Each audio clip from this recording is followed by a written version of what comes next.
खातून से पूछा गया कि इस 25 साला पुरसुकून जिंदगी का राज क्या है। क्या वो खाना बनाने में बहुत माहिर थी, या फिर उनकी खूबसूरती उसका सबब है, या ढेर सारे बच्चों का होना इसकी वजह है, या फिर कोई और बात है। बूढ़ी खातून ने जवाब दिया, पुरसुकून शादीशुदा जिंदगी का दारोमदार अल्लाह की तौफीक के बाद औरत के हाथ में होता है। औरत चाहे तो अपने घर को जन्नत बना सकती है, और चाहे तो इसके बराक्स यानी जहन्नम भी बना सकती है। इस सिलसिले में मालो दौलत का नाम मत लीजिए।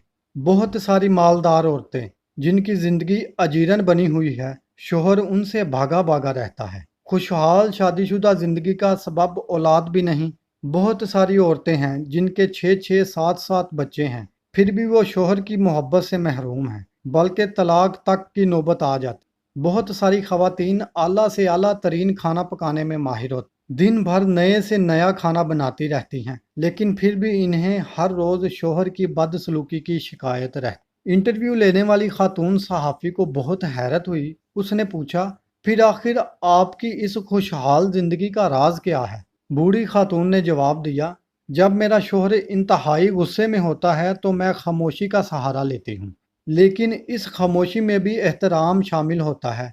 मैं अफसोस के साथ सर झुका लेती हूँ।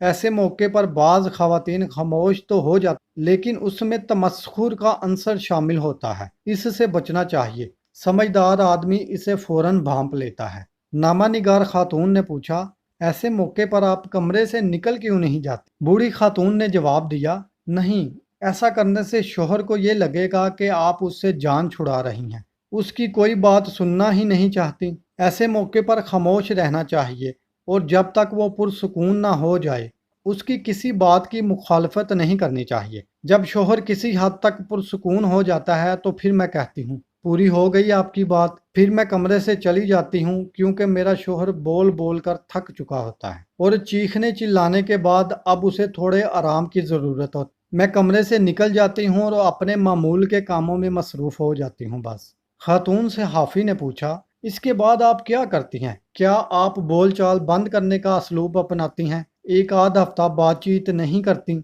बूढ़ी खातून ने जवाब दिया, नहीं तो। इस बुरी आदत से हमेशा बचना चाहिए। ये दो धाड़ी हथियार है। जब आप एक हफ्ते तक शोहर से बातचीत नहीं करेंगी, ऐसे वक्त में जबकि उसे आपकी मुसालहत की ज़रूरत है, तो वो उस कैफियत का आदी हो जाएगा, और फिर ये चीज़ बढ़ते बढ़ते ख़तरनाक किस्म की नफ़रत की शक्ल इख्तियार कर लेगी। सहाफ़ी ने पूछा, फिर आप क्या करती हैं? बूढ़ी खातून बोली, मैं 2-3 घंटे बाद शोहर के पास एक गिलास पानी या एक कप कॉफ़ी लेकर जाती हूँ, और मोहब्बत भरे अंदाज में कहती हूँ, पी लीजिए। हकीकत में शोहर को इसी की ज़रूरत होती है। फिर मैं उससे नॉर्मल अंदाज में बात करने लगती हूँ। वो पूछता है, क्या मैं उससे नाराज़ हूँ? मैं कहती हूँ, नहीं तो।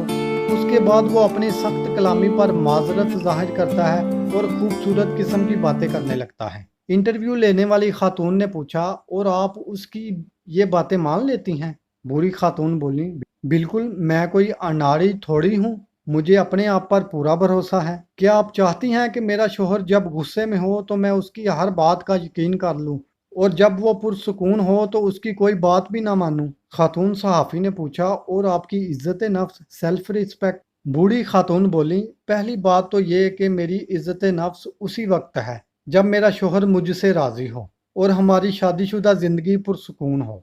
दूसरी बात यह कि शोहर बीवी के दरमियान इज्जत नफ्स की कोई चीज़ नहीं होती। जब बीवी और शोहर एक दूसरे का लिबास हैं तो फिर कैसी इज्जत नफ्स? जी तो सामीन, ऐसी औरतें होती हैं जो एक बाइखलाक और बातरबियत मुआशरा ख़ानदान तरतीब देती हैं, और ये सिर्फ इसी सूरत में है कि अगर उसकी माँ ने भी उसकी ऐसी ही तरबियत की हुई। और आप इस हकीकत से इनकार नहीं कर सकते कि औरत चाहे तो अपना घर, अपना ख़ानदान, अपना कुंबा संवार सकती है, और अगर चाहे तो उसे जहालत की तारीकियों में धकेल सकती है। ये सारा खेल औरत के हाथ में है, बशर्त ये कि औरत की तरबियत कैसी हुई है। अगर वो सुगड़ घराने से ताल्लुक़ रखती है तो वो यकीनन अपने कुंबे को एक सुगड़ और बाअखलाक, बातरबियत कुंबा बनाएगी। और अगर वो एक जाहिल, अनपढ़ कबीले से ताल्लुक़ रखती है